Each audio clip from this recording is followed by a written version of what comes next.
Chronicles was written in the post-exile period of Israel's history. So it is a historical book. It is actually First and Second Chronicles were written as one unit and were only separated later on into two volumes.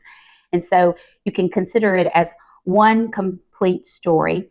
And it is considered to be a secondary historical resource. A secondary historical resource or a secondary historical book in the Old Testament is a book that is written in retrospect, looking backward at the history that has already occurred. So books that fall into this category are Ezra and Nehemiah and Esther, and then First and Second Chronicles.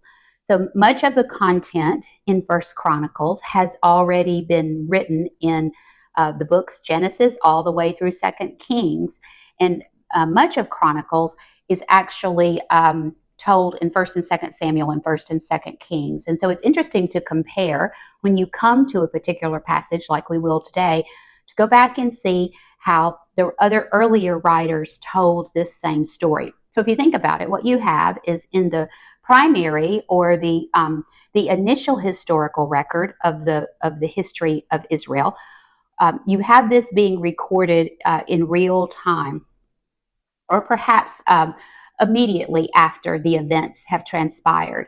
So with the secondary historical resources, you have an added benefit of time.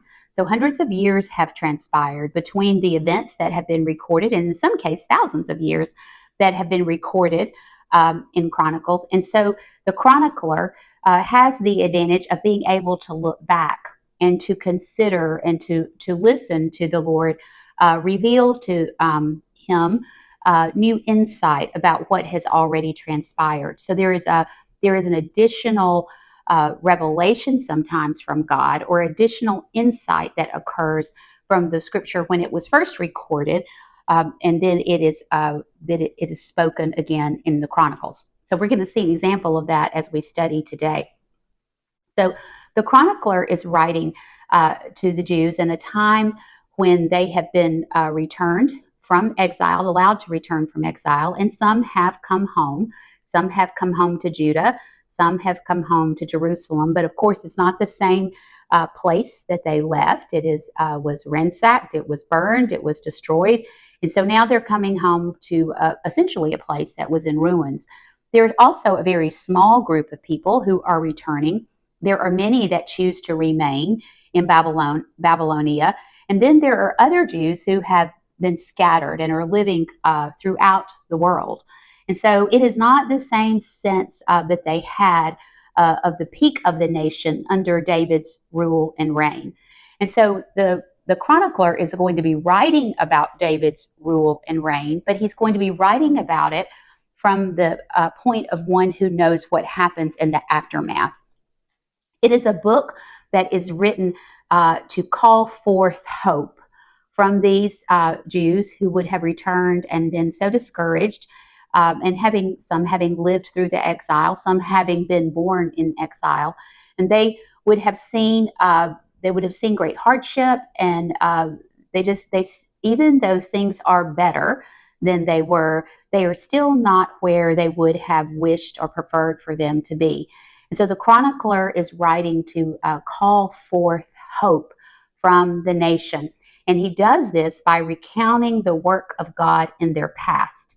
He shows God's sovereign hand in history as he has raised up a nation from a family, formed the nation, and then used the nation to call forth others into the worship of the one true God. And so it is in worship that the chronicler believes that hope will be restored. And essentially, the message that runs through Chronicles is that when we are self-absorbed, when we look only at our own plight, and we fail to see the larger picture, the larger narrative of what God is doing in history, we can become very discouraged. We can have those hopeless feelings. But when we are able to step back and to become others focused on others, and especially focused upon God, then our hope is restored.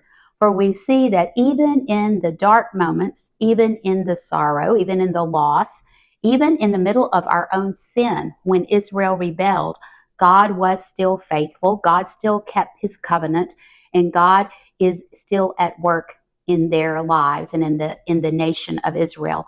And so to be able to do this is calls forth hope. And so that is the chronicler's goal and objective with the books that he has written, the history that he has recorded. And there is a special emphasis in the book of Chronicles on worship. And you'll see this in the lesson next week when we talk about the temple.